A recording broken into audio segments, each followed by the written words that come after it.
Hello friends, in this video I will show you how to clear Google Message trash bin. Let's see how to do it. For doing this process, first of all, open your Google Message app.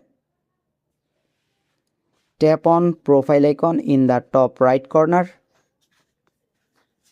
Then tap on trash. Here you can see your trash file. You can delete one by one.